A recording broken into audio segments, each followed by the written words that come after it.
Wrestling king தமிழை பார்க்கும் எல்லாருக்கும் வணக்கம்.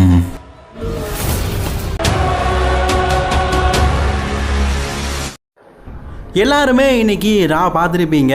அதில் நம்ம யாருமே எதிர்பார்க்காத ஒரு விதமாக ஜே உசோ மீண்டும் ஹெவிவெயிட் சாம்பியன்ஷிப்புக்கான ஒரு கண்டெண்டர் ஆகிட்டார். ஒருவேளை ஹெவிவெயிட் சாம்பியன்ஷிப்பை வின் பண்ணால் அது ரோமனுக்கு சாதகம். அண்ட் ஜிம்மி உசோடைய நிலைமை என்ன அண்ட் மோர் அப்டேட்ஸை பற்றி தான் இந்த வீடியோ பார்க்க போகிறோம். ஸோ மறக்காமல் சேனலுக்கு ஃபஸ்ட் டைம் இருக்கோங்க சப்ஸ்கிரைப் பண்ணிக்கோங்க, பெல் ஐக்கானை கிளிக் பண்ண முடியுமா தினம் போடுற ரெஸ்லிங் செய்யல தமிழில் தெரிஞ்சுக்கோங்க. இப்போது ரோமன் ரெயின்ஸ் சமீபத்தில் பார்த்தீங்கன்னா க்ரௌன் ஜுவல் மேட்சுக்காக ராக் ரிட்டர்ன் ஆகும்போதே ஏவுகணையை தான் கூடையே கூட்டிகிட்டு வந்துட்டார். ஏன்னா அவர் வரும்போதே ஜே ஊசோவை மட்டுமே பார்க்கறதுக்காக தான் வந்த மாதிரி காட்டிட்டார். ஏன்னா அவர் வரும்போதே ஜே ஊசோ தான் வசதியான ஆள், ஸோ அவனுக்கு மட்டும்தான் ஒரு முதல் மரியாதை பண்ணணும் அப்படிங்கிற ஒரு எண்ணத்தில் ரோமன் ரெயின்ஸ் ஜே ஊசோவை கட்டிப்பிடிக்கிறது, ஸோ அவன் தான் பெரிய ஆள் அப்படிங்கிறத காட்டும்போது அண்ணனுக்கு கொஞ்சம் ஏக்கம் இருக்கும்ல. பின்னாடி இருக்கிற ஜிம்மி ஊசோ இது எல்லாத்தையுமே கொஞ்சம் ஏக்கத்தோடு காட்டியிருப்பாங்க. அப்போவே நமக்கு தெரிஞ்சிருச்சு கண்டிப்பாக குடும்பத்துக்குள்ளே கும்மி அடிக்க போகிறானுங்க, கூடிய சீக்கிரம் ஏதாவது குடும்பத்துக்குள்ளே ஒரு சண்டை ஏற்பட போகுதுன்னு. வழக்கமாக ரோமன் ரெயின்ஸ்னால ஒரு நன்மைகள் ஏற்படும் சொல்லுவாங்க, ஆனால் இந்த தடவை நாரதர் மாதிரி கலகத்தை ஏற்பட்டால் வந்துட்டார். ஸோ வரும் வாரங்களில் கூட ஜே ஊசோவை மட்டுமே டார்கெட் பண்ணி பேசியிருப்பார். ஆனால் ஜே ஊசோ இந்த தடவை ரோமன் ரெயின்ஸை நெகட்டிவாக பார்க்க ஆரம்பிச்சிட்டாரு. பிகாஸ் ரோமன் ரெயின்ஸ்னால் ஒரு டாப் ஒன் கை, அவருக்கு கீழே தான் ஜிம்மி அண்ட் ஜே ஊசோ அப்படிங்கிற பேர் உண்டு. ஆனால் ரோமன் ரெயின்ஸ் முன்னாடி தான் அவனை ஒரு பெட்டர் தென், அதாவது அவனை விட அதிகமான ஒரு செல்வாக்கு இருக்கிற நபராக நான் இருக்கணும் அப்படிங்கிறத ஜே ஊசோ அடிக்கடி ஜிம்மி கிட்ட காட்டியிருப்பார். நீங்கள் நோட் பண்ணிங்கன்னா தெரியும், அவர் முழுக்க ஜிம்மி கிட்ட தான் காட்டுறாரு, ரோமன் கிட்ட காட்ட மாட்டேக்காரு.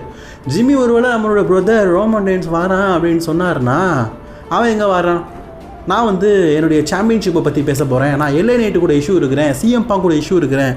ஸோ முழுக்க தன்னை ஒரு சிங்கிள் ரெஸ்லராகவே காட்டிக்கிட்டு இருந்தார். அண்ட் ரோமன் ரெயின்ஸ் பார்த்தீங்கன்னா இப்போ நடந்து முடிஞ்ச க்ரௌன் ஜுவல் பேப்பரில் ஒன்று சொல்லியிருப்பார், உங்கள் உதவி எதுவுமே ஓனாம், நானே ஒத்தையில் ஒண்டியாக நின்று பார்த்துக்கிறேன் அப்படிங்கிறத சொல்லியிருப்பார். வேண்டான்னு சொல்லியும் ஜிம்மி அண்ட் ஜே ஊசோ வந்திருப்பாங்க. அதுலேயும் ஜே ஊசோ ஒரு ஸ்பியரை ரோமனுக்கே போட்டிருப்பார். அதன் மூலியமாக தான் தோற்று போயிட்டேன் அப்படிங்கிற எண்ணம் ரோமன் ரெயின்ஸுக்கு ஒரு மூலையில் இருந்துக்கிட்டு தான் இருக்குது. ரோமன் ரெயின்ஸ் இவங்களை திட்டிக்கிட்டு அந்த இடத்த விட்டு போகும்போது கூட ஜே ஊசோ ஜிம்மி ஊசோ பார்த்து என்ன சொல்லியிருப்பாருன்னா, நான் இதுக்கு தான் முன்னாடியே சொன்னேன், இவன் மேட்ச்சில் வர வேண்டாம், இவனுக்கெல்லாம் ஹெல்ப் பண்ண வேண்டான்னு, நீ தான் அண்ணன் ஹெல்ப் பண்ணணும்னு சொல்லி கூட்டிகிட்டு கடைசியில் இப்படி ஆயிடுச்சு. ஸோ முழுக்க பழி யார் மேலே அண்ணன் ஜிம்மி மேலே வந்துடுச்சு. ஸோ நீங்கள் நல்லா கவனிச்சிங்கன்னா தெரியும், முழுக்க ஜேயாக இருக்கட்டும் ரோமனாக இருக்கட்டும் ஒரே ஒருத்தனை தான் தனிமைப்படுத்துகிறாங்க, அதுதான் ஜிம்மி ஊசோ. ஏன்னா இவங்கெல்லாம் கெத்தான ஆள், ஏன்னா ஹெவிவெயிட் சாம்பியன்ஷிப்பை வின் பண்ணிட்டாங்க, ஒரு சிங்கிள் கேரில் கெத்தாக இருக்கிறாங்க. பட் ஆனால் ஜிம்மி கேள்விக்குறி தானே, அதை தான் நோண்டி நொங்க எடுத்துக்கிட்டே இருக்கிறாங்க. ஈவன் பிரான்சன் ரீட் கூட விளையாடி ஜிம்மி ஊசோ தோத்தாலும் அடி வாங்கினாலும் நான் சிங்கிளாகவே இருந்துறேன்னு தான் சொல்லியிருப்பார். ஆனால் ஜே ஊசோ இவரை காப்பாற்றுறங்கிற பேரில் வந்திருப்பார். நான் அடி வாங்குறேன், சாவுறேன், என்ன வேணால் பண்ணி தொலைச்சிட்டு போகிறேன், ஆனால் நீ எதுக்கு என்னை காப்பாற்ற வர, இதுதான் ஜிம்மியோடைய கேள்வி. கரெக்டு தானே?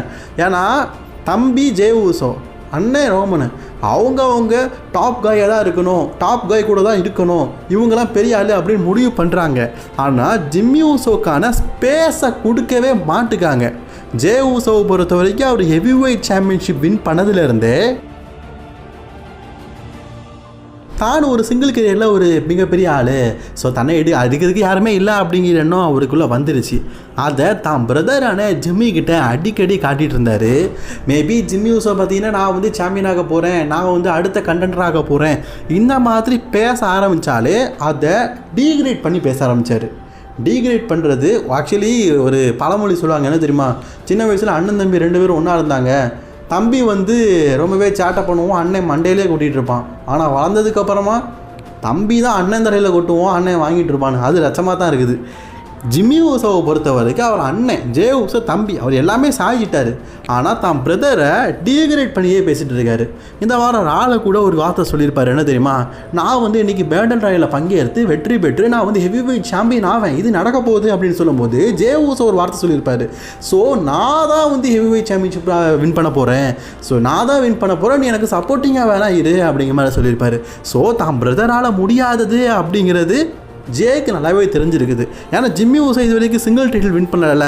அப்போ கூட ஜிம்மி ஊசோவை டீக்ரேட் பண்ணி, அதாவது கீழே தள்ளி தள்ளி தள்ளி தள்ளி மொத்தமாக அகலா பார்த்துட்டு போயிட்டாங்க. இப்போ ரோமன் ரெயின்ஸ் வந்தாருன்னு வைங்களேன், ஜே ஊசோ கெத்தாயிடுவார். ஏன்னா நானும் அவனுக்கு ஈக்குவலாக நான் இருந்தவனே, அவன் பேச்சு எதுக்கு கேட்கணுன்னு. ஜே ஊசோ ஜிம்மி ஊசோ கிட்ட நான் ஒன்றை விட பெரிய ஆள் தானே அப்படிங்கிறத காட்டுறாரு. ஸோ முழுக்க முழுக்க ஒரே ஒருத்தர் பாதிப்படைகிறாருன்னா அது ஜிம்மி ஊசோ தான். அண்ட் இந்த வாரம் ரால ஜே ஊசோ பண்ண ஒரு விஷயம் ஜிம்மி ஊசோவை தப்பான முடிவுகள் எடுக்க வச்சிருமோ அப்படிங்கிறது தோண வைக்குது. அவர் என்ன பண்ணாருங்கிறத பார்க்கலாமா? இன்றைக்கி ராலை பார்த்தீங்கன்னா ஒரு பேட்டில் ராயல் மேட்ச் எடுத்துருப்பாங்க. இந்த மேட்ச்சில் வெற்றி பெறவங்களுக்கு ஹெவி வெயிட் சாம்பியன்ஷிப் பண்ண போகிற கண்டு மேட்ச் அப்படிங்கிறது தான் ஒரு ரூல்ஸு. ஸோ வெற்றி பெறவங்க சிஎம் காங்கிரஸ் சாட்டர்டே மெயின் இவெண்ட்டில் மேட்ச் விளையாட போகிறாங்க. ஆனால் இந்த மேட்ச்சில் ஜே ஊசோ ஒரு கடத்தில் பார்த்தீங்கன்னா ரோப்பு கிட்ட வந்துருச்சாரு. ரோப்புலேருந்து கீழே விடுறதுக்காக எல்ஏ நைட் வந்து சண்டை போட்டுட்டு இருக்காரு. எல்ஏ நைட் ஜே ஊசோவை கிட்டத்தட்ட எலிமினேட் பண்ணிட்டாரு.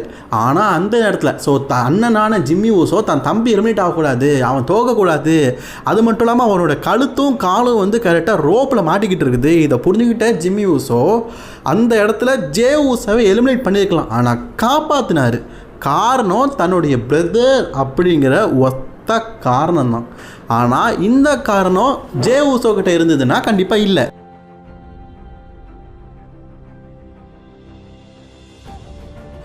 ஜே ஊசோ ஜிம்மி ஊசோவை எலிமினேட் பண்ணார். ஆனால் கொஞ்சம் யோசிச்சு பாருங்கள், ஜிம்மி ஊசோ இது ஸ்டோரி தான். ஜிம்மி ஊசோடைய நிலமையிலேருந்து பார்க்கும்போது கண்டிப்பாக வலிக்க தான் செய்யும். ஏன்டா நான் வந்து உன்னை எலிமினேட் பண்ணக்கூடாதுன்னு சொல்லிவிட்டு நான் பண்ணேன், உன்னை காப்பாற்றினேன். எல்ஏ நைட் வந்து உன்னை எலிமினேட் பண்ணி அந்த ரோப்பில் உன் காலெல்லாம் சிக்கி உன் கழுத்தெல்லாம் சிக்கி நீ ஆபத்தான நிலையில் இருக்கும்போது உன்னை எலிமினேட் பண்ணாமல் நினச்சிருந்தா கீழே தள்ளி விட்டுருக்கலாம், தள்ளது தானே. ஆனால் உள்ளே இழுத்துட்டு போய் காப்பாற்றிருப்பார். ஆனால் ஜிம்மி ஊசோவை ஜே ஊசோ ஒரு ஓடும் மதிக்கலை, தலைவாசகம் மிதித்த மாதிரி தள்ளி விட்டுட்டார். அந்த வெறுப்பு ஜிம்மி ஊசோவுக்கு இருக்கிறத இன்றைக்கி ராவுடைய மெயின் இவெண்ட்டில் காட்டியிருப்பாங்க. ஏன்னா அவர் வின் பண்ண பிறகு ஜிம்மி ஊசோ ஒரு சோகத்தின் உச்சிலேயே பார்ப்பார். ஸோ இப்போது ஜே ஊசோக்கு ஒரு டைட்டிலுக்கான ஆப்பர்ச்சுனிட்டி கிடச்சிட்டுங்க ஃபைனலி.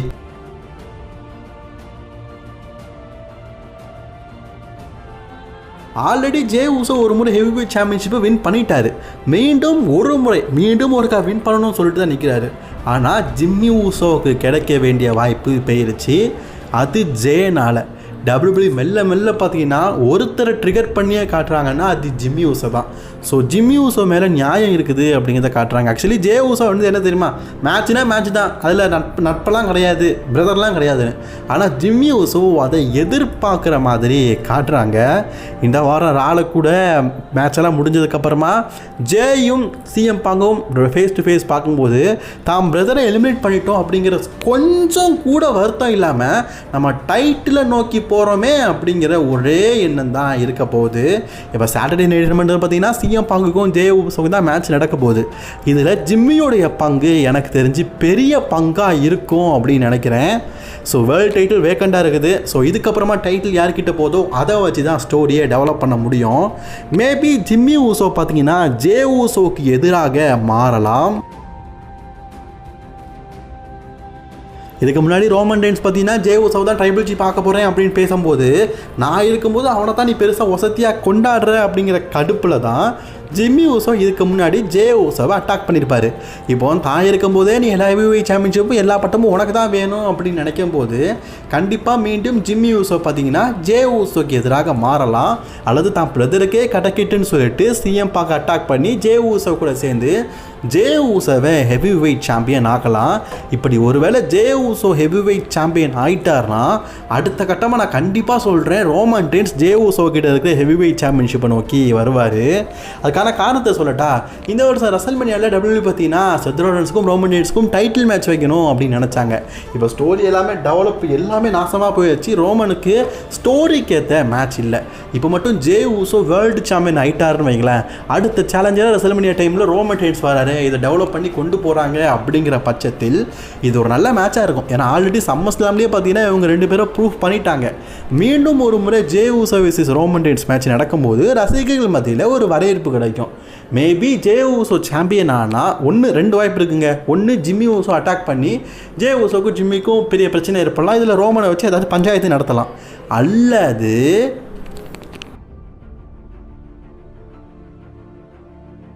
ஜிம்மியின் உதவியினால் ஜேவு வந்து சாம்பியன் ஆகலாம். அதன் பின்பு ரோமனுக்கும் ஜேக்கும் ரெசல்மேனியா ஸ்டோரியில் ஆரம்பித்து ரோமனை ஹெவிவெயிட் சாம்பியன் ஆகலாம். ரோமனுடைய ரசிகர்கள் நீண்ட நாளாக ஹெவிவெயிட் சாம்பியன் ஆவாருன்னு காத்துட்ருக்கீங்க. அது செத் ராலின்ஸோட ஸ்டோரியில் ஆகாட்டா மேபி இதுக்கப்புறமா ஜே ஊசோட ஸ்டோரியில் ஆகலாம். ஸோ வீக்லி இந்த ஹிண்டிங் எத்தனை பேர் கவனிச்சிங்க? ஜே ஊசோக்கும் ரோமனை கண்டாலே இப்போ பிடிக்க மாட்டேங்குது. இதை வச்சு என்னென்ன பண்ண போகிறாங்கன்னு தெரில. ஒருவேளை ஜே ஊசோ ஹெவிவெயிட் சாம்பியன் ஆனால் அவங்க ரோமன் ரெயின்ஸ் சாம்பியன் ஆகிற நாட்கள் குறுகிய நாட்கள் இருக்குதுன்னு நினைக்கிறேன். இதை பற்றின உங்கள் கருத்துக்களை மறக்காமல் கமெண்ட் பாக்ஸில் கமெண்ட் பண்ணிக்கோங்க. அண்ட் மோர் வீடியோஸ் பார்க்க சப்ஸ்கிரைப் பண்ணிக்கோங்க.